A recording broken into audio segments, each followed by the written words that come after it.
over here we have Rabbi Shmuel Bowman. He has dedicated a large portion of his life to protecting vulnerable Israeli communities living under constant threat of both terror and rocket attacks. He's originally from Canada. He made Aliyah back to Israel in '93, if I'm correct, and today he serves as the executive director for Operation Life Shield, and he is a long-term partner with the ICEJ, and we're so happy that you could be here. So thank you for coming, Shmuel. Then we also have a very special guest. This is Sagiv Asulin, and he brings a very unique perspective on both national security and public diplomacy. As a former senior Israeli intelligence and operations officer, he now works with issues relating to influence operations, with strategic perception and growing battle over Israel's legitimacy in international arenas.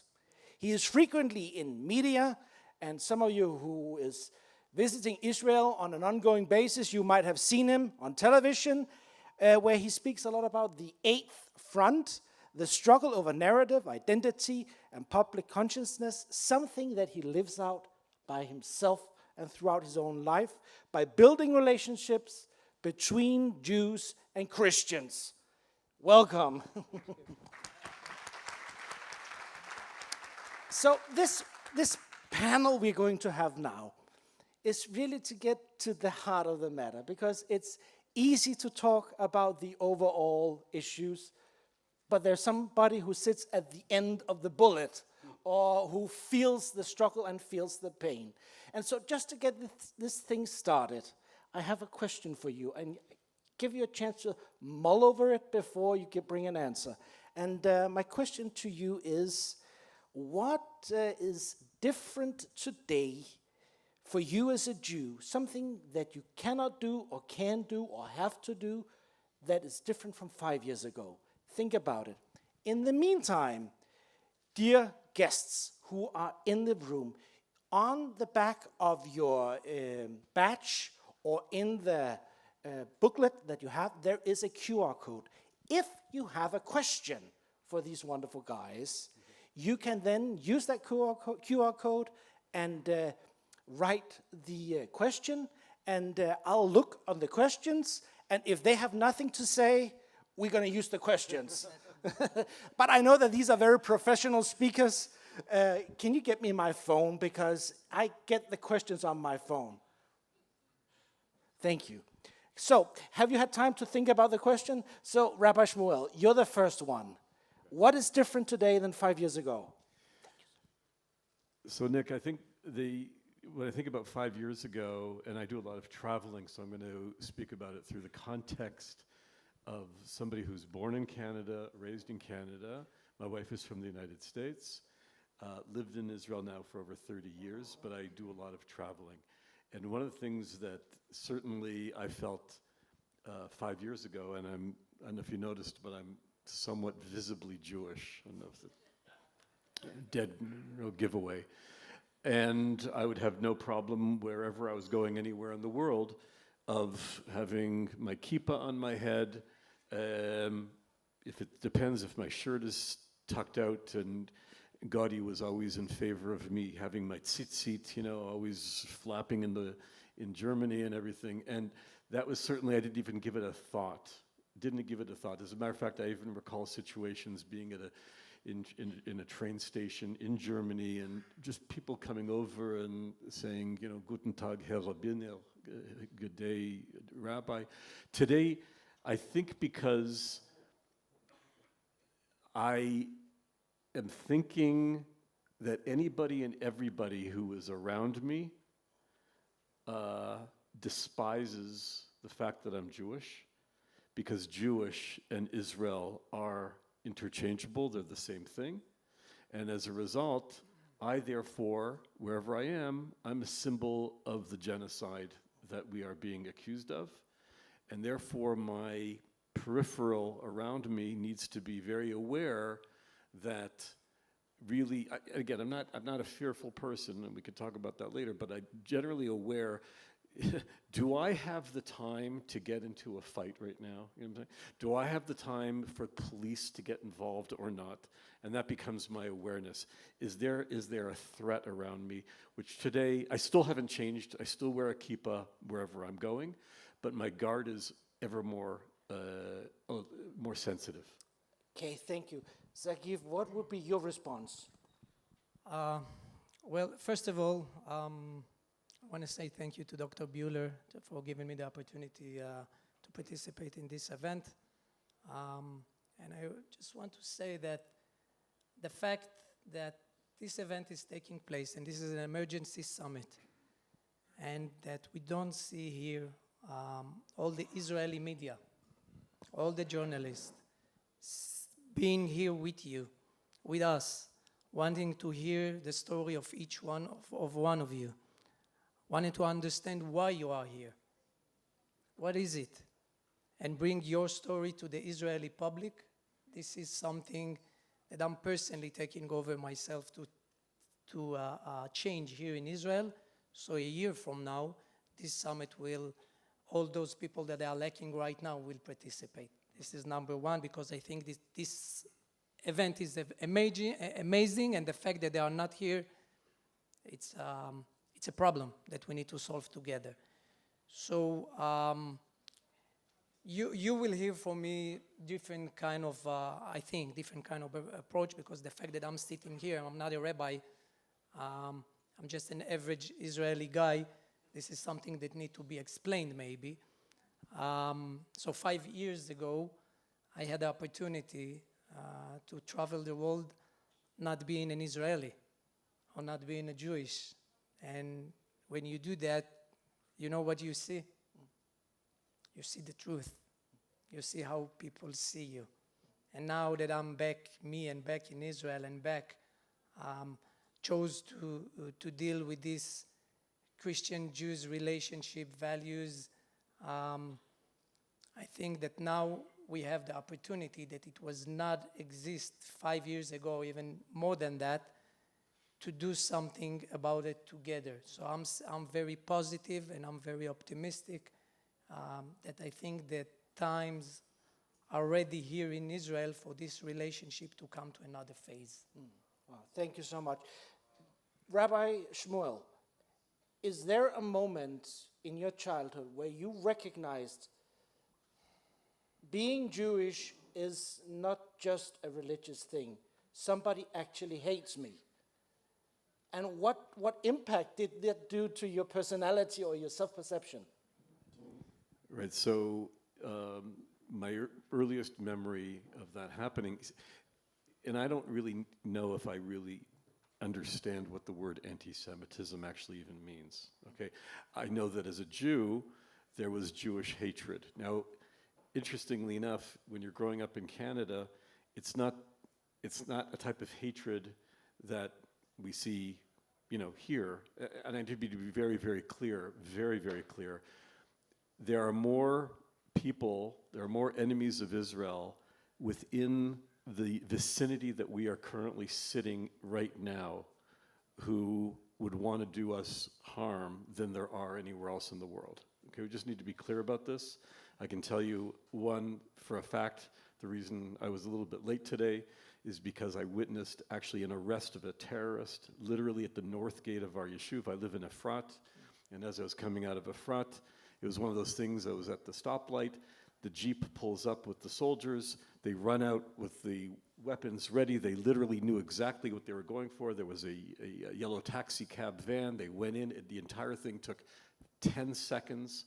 They went in, they got the guy, they pulled him out, and they arrested him.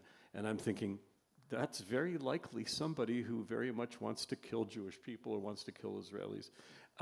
That's not necessarily the widespread case in Canada. However, as a child, it was a sense of feeling different. I grew up, I went to a private Jewish school until 6th grade. So 7th grade, right? So now I'm 13 years old, yeah?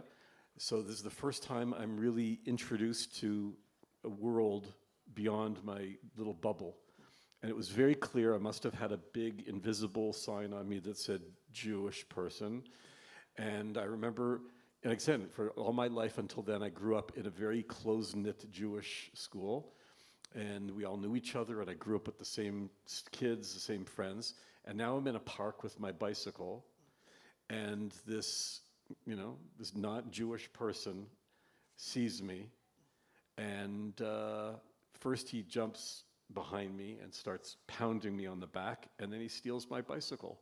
So I did what I thought was the correct thing, growing up in a Jewish school, and I screamed at him, "I'm gonna sue you, I'm gonna get a lawyer, I'm gonna sue you." I'm 13 years old, and I've never heard anyone laugh so hard in my life as he took my bike away forever. And I realized at that moment, I'm not in the same world that I thought I was in, and I'm gonna have to deal with this. You, as a rabbi, you help people who are in critical issues, places in their lives. You deal with real, raw issues. And we had a conversation the other day, you and I. Can you share with us some of the things that you have to deal with, that people are coming to you with, real questions where they have big issues? So I was a rabbi in Toronto at a network of Jewish synagogues, an organization called Aish Torah. And once you're a rabbi, just like once you're a pastor, it doesn't matter if you move on to another job, you're always going to have your flock. They're going to be calling on you for the rest of your life. Isn't that right? Yeah. So even though you may leave Buffalo, if you do, they'll be after you, Rob. And the fact is that, so I get calls all the time, and the questions these days are, how much exposure should I actually have in my Judaism at work? Do I send my children to Jewish day school? Do I continue going to synagogue? My wife is from the United States. She's from West Bloomfield, Michigan. Her family synagogue, Temple Israel, where her cousin is the president of the synagogue, was the synagogue that was attacked and largely destroyed recently. Okay, my wife's cousin was in the synagogue at the time. People are asking questions. Do I go to synagogue? These are the questions that are going on. And so do I take the mezuzah off the door of my house? And a lot of the questions that are coming to me, and we have to work through it, and we have to talk about the idea of risk. And we have to talk about the idea of what that would do to your Jewish identity and what that would do in terms of, okay, and part of that has to do with what is your relationship with, as you talked about, law enforcement, as you talked about the idea of the legal system. Can you do both? Can you send your kids to school but increase police presence? That sort of thing. And it's an individual question, but these are on the hearts of Jews today around the world. I was at one last thing, and then I was on a Judaica art show in Toronto. My wife and I were there. Donna Halbrook is here. Donna was at the event as well, and it was mostly a Jewish event. Judaica, not Israel, Judaica art. And the conversation amongst the Jews there, which I was present for, was how much exposure should we have as Jews? Or should we lie low for a while? And I turned to my wife and I said to her, doesn't this sound like the kind of conversation that the Jews of Berlin may have had in the 1930s? Wow, interesting. Sagiv, you work with what you call the Eighth Front. You have to explain what that is. And actually, we have a question from one in the audience. This is Daniel, and he is asking what your thoughts are on South Africa and the Eighth Front with the PR war that is going on. So, but first, explain what the Eighth Front is about and help Daniel understand what that has to do with South Africa. I will. First of all, I think the rabbi story over here, in a way, symbolized something about the different approaches for combating or fighting anti-Semitism. There is a huge difference differences, I will say, between being a diaspora Jew and being an Israeli Jew. Most probably that we don't share the same attitude to antisemitism, and that's we fight back, and we fight hard, and we are winning eventually because we don't have any other choice. And it's bringing me directly to the concept of the Eighth Front. First of all, why I call it the Eighth Front, and the Prime Minister Netanyahu just referred to this Eighth Front also in his 60 Minutes TV show interview that he gave. Israel still fighting in 7 kinetic fronts. Thanks God, we are we are winning in most of them, in all of them. There is one front, and this is the front against Zionism, against Israel, against Judaism, but not just against that, against Christianity and against the Western civilization in general. That's this front. This front is not just by kinetic forces. This front is mainly by changing public awareness, public perceptions, using tools like social media, like research centers, like education, like sport, etc., etc. And this front is, again, not just against Israel, against Western values, Western countries, that the base of those that I mentioned is Judeo-Christian values. That's the thing. The enemy of this Eighth Front, of us in this Eighth Front, you mentioned that here is mainly radical Islam. It's a triangle of 3 enemies combined with a left ultra-progress movement, woke movements, and new methods of communism, if it's China and Russia. It's not that those 3 are sitting together every Sunday morning and, discussing what they are going to do, but each one of them working in his way, getting to the gaps and the spaces, using democracies and getting inside, and in a way, without even shooting one bullet, they are undermining us, they are winning, and this is the only fight, only war that they are winning. So that's the Eighth Front. So what will be the solution to change the situation over there and to win also in this only front that we are losing? I believe that this is that. The alliance between Christians and Jews, but official alliance. And you all mentioned that, everything started here in Israel, in Jerusalem. I do believe, I'm coming from a place that we are not asking others what they can do for us. Mainly we are asking ourselves how we can act better. And I do believe that if Israel will officially recognize what's going on here, will officially recognize this relationship between Christians and Jews, officially will create an entity that will lead and deal with this common enemy that we have on those arenas that I mentioned.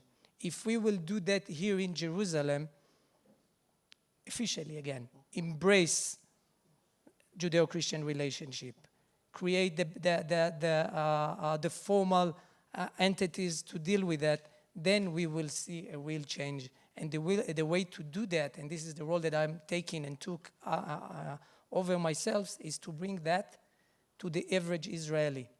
Look, for an average Israeli, and I will be very honest with you, the concept of Judeo-Christian values is not something that they understand or it's something that they agree. This is even an oxymoron. Those are things that contradict in each other.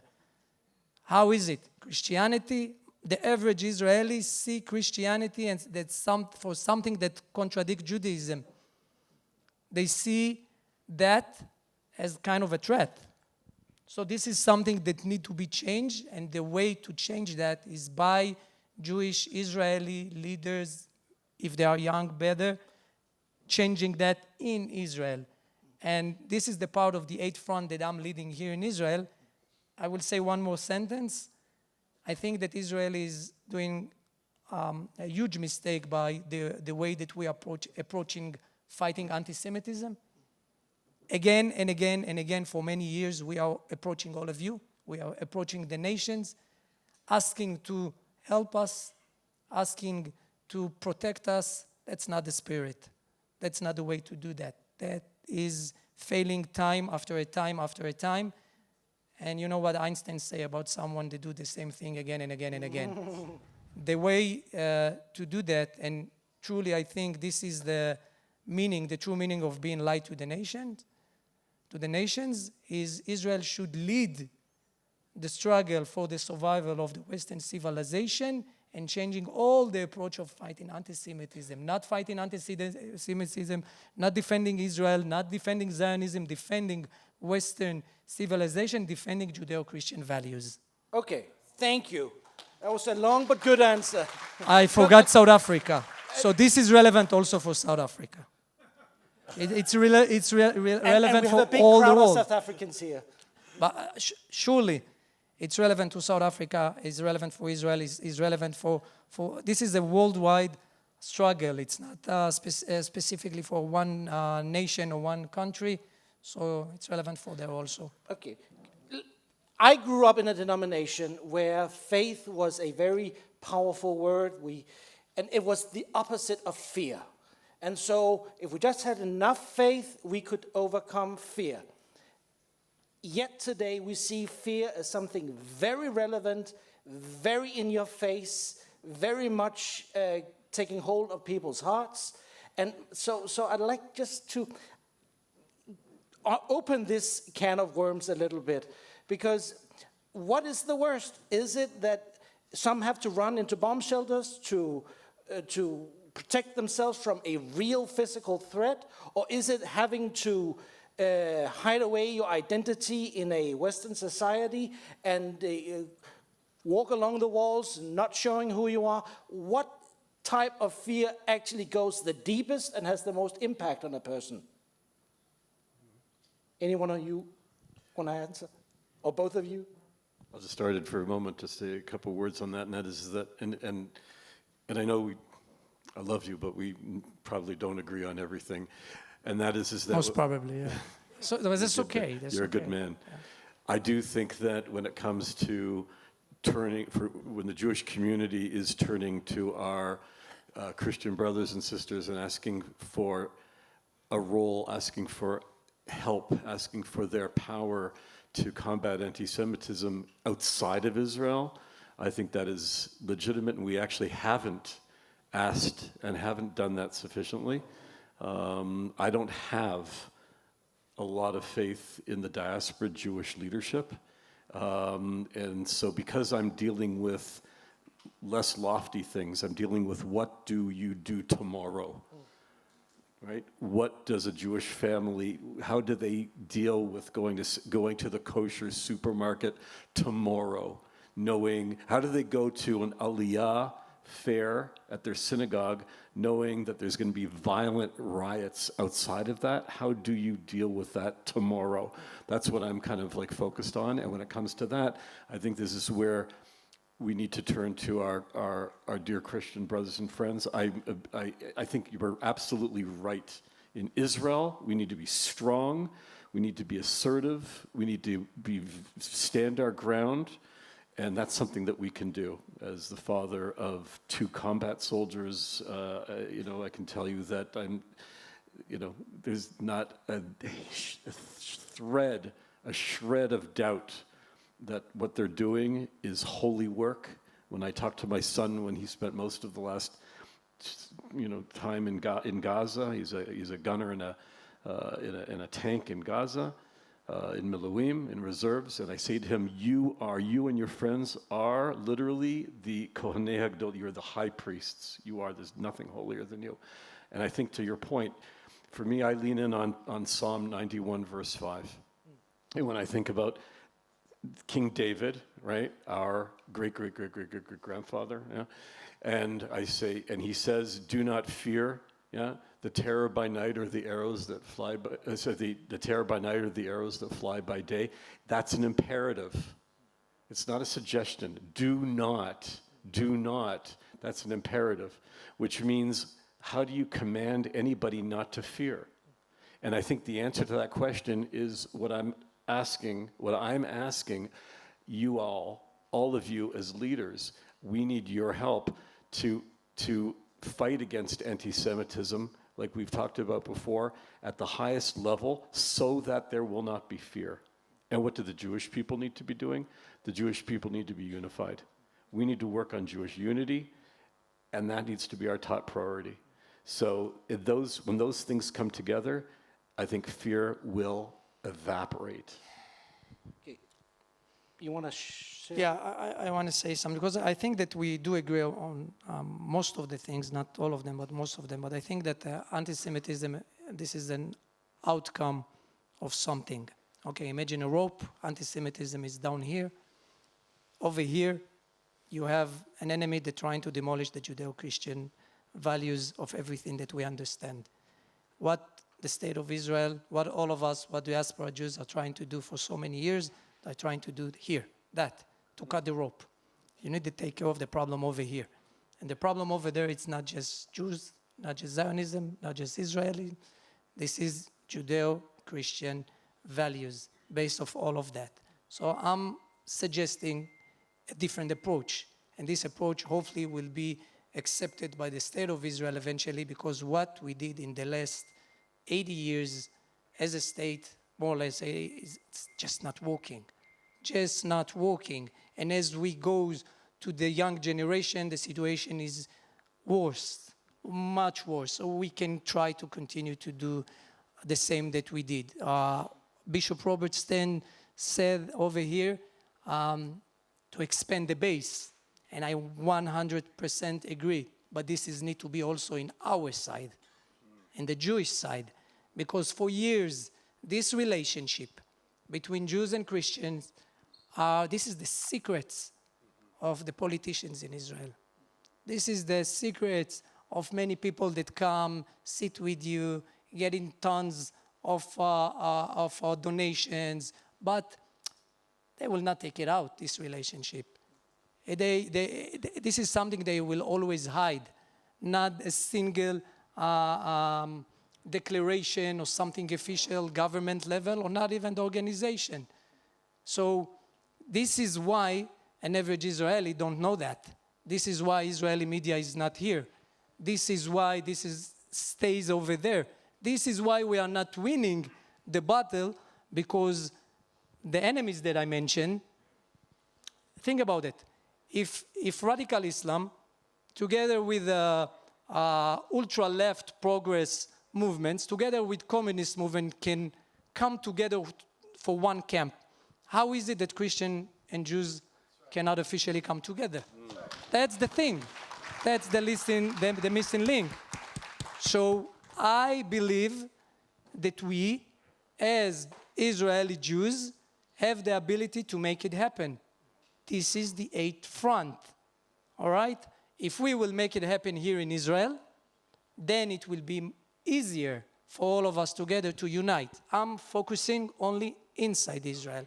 Without contradicting anything that's been said, I believe that we have the responsibility to embrace that, to recognize that, to give you everything that you need, that you will feel part of this thing that called Zion, for this thing that called United Israel, if you want. This is not just for us. This is not just for the Jews. You have a job. We have a job. If we will join forces together, we'll make this change. Okay. I received several questions on the eighth front.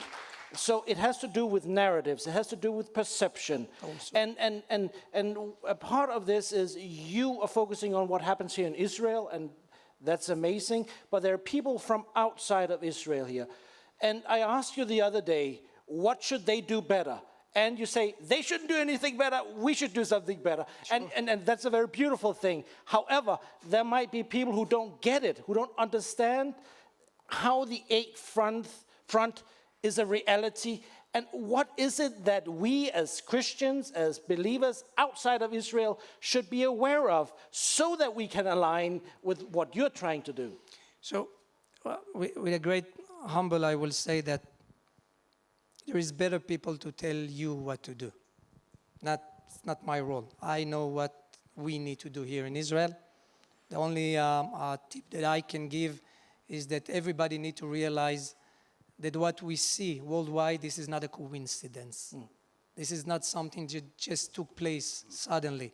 The enemies of Israel, of Christianity, of all of us together, understood many, many years ago that they cannot win against Western civilization only by kinetic force. And they are using a very sophisticated weapons targeting our young generation, because everything that goes for a young Israeli over here that get into the college and suddenly lose his relationship with Judaism, that happened also in Texas and also in South Africa and also in other places. They lose their relationship and connections to Christianity, and this is how they are winning. So they need to understand. Again, if I can say something about that, they need to understand that this is not about Israel. It's not about Zionism. It's not about Judaism. This is about them. This is about them surviving, if they want to survive, as they are. Because I believe that there is a direct link between 9/11 to October 7, to the fact that we have Mandani in New York, to the fact that Brussels, London, Paris, they are not the same anymore. And this is all of that. This is this eighth front that they are using. And if they will understand that Israel, this is just an easy way to tackle this very, very complicated, I will say, issue, and they are next. You know what? They are not next. They are already there. They are already there. And we, the Jewish nation, Israel, will survive that. We are surviving every time. We're used to this kind of threats and situations. I'm not sure about London. I'm not sure about Brussels. I'm not sure even about New York. And the way to win is this Judeo-Christian relationship in official way, out loud and clear, starting here in Israel. Okay, thank you. Brother Shmuel, Dr. Jürgen identified earlier that there is a silence in clergy amongst Christian leaders at the moment, not knowing how to deal with the issue at hand. What's the difference? How do you see either the hostility, the terror, and the abandonment? How do they come across to you? Right, on a very, very personal level. And again, I've been visiting churches around the world for the last 20 years. And what I've noticed in the last in the last 3 years, no accident, almost 3 years, is that many of the leadership of those churches have just decided that let's take Israel off of the stage for now, or maybe forever, but certainly for now. Why?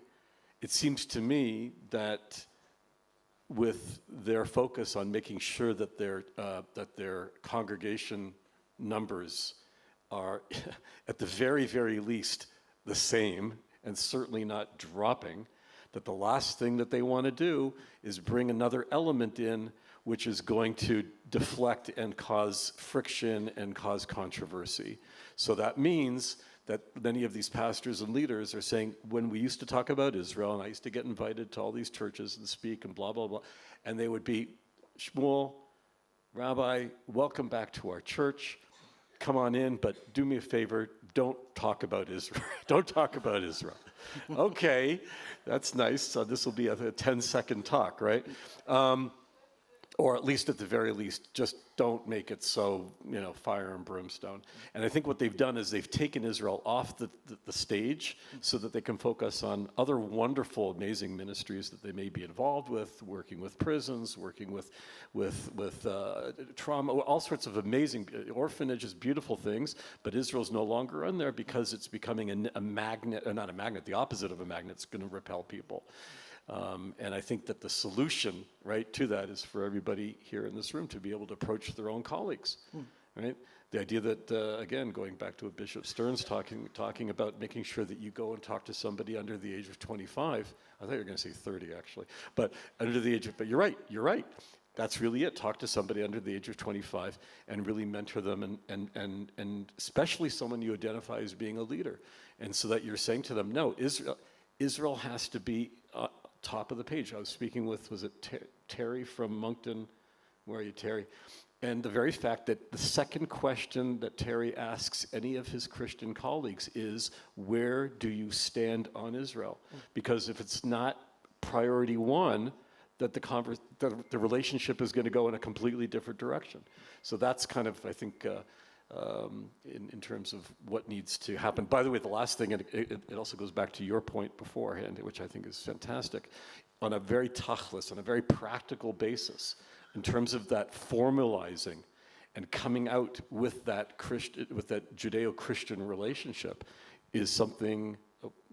I'm not going to embarrass him. Rabbi Pesach walked out for a second. But if you want to hear an amazing podcast about Shabbat, you've got to listen to Rabbi Pesach. He does a beautiful job on Shabbat, and he says, every one of you, if you're not already doing this, contact Jews in your community and get yourself invited for a Shabbat meal. It happens at our house all the time, right?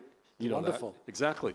And we love it. We love it. Get yourself invited. And by doing that, you're saying, we're standing with you, and we want to formalize this alliance.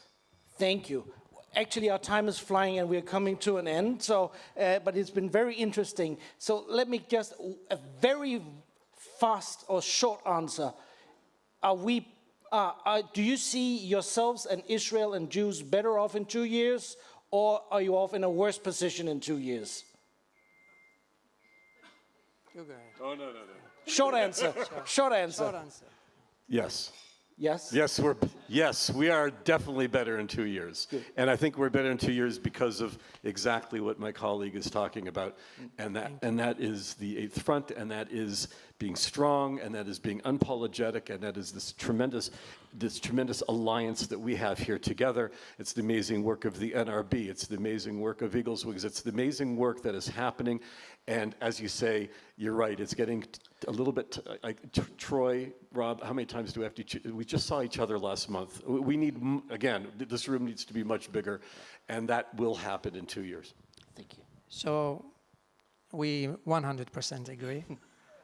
In 3 weeks from now, less, I think 2.5 weeks from now, we're going to have, first time ever in Israel, under the Association of Municipalities, the Israeli municipalities, an event with the embassy, with Troy Miller, and hopefully Robert, you will able to come, but of course with you again. Official alliance that we are starting to establish with the Association of Municipalities in Israel. It's mean grassroots. It's mean mayors.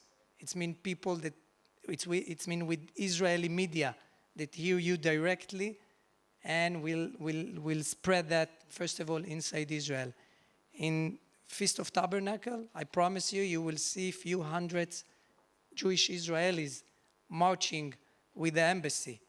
So in 2 years from now, definitely we will be in a better situation. Thank you so much. One final question for you, Rabbi. If there's a Jewish kid sitting somewhere in Europe or America today, what would you tell them? Make Aliyah. Make Aliyah. Thank you so much. Let's say thank you to them. Our time is up for now. So let's give them a round hand and applause and say thank you.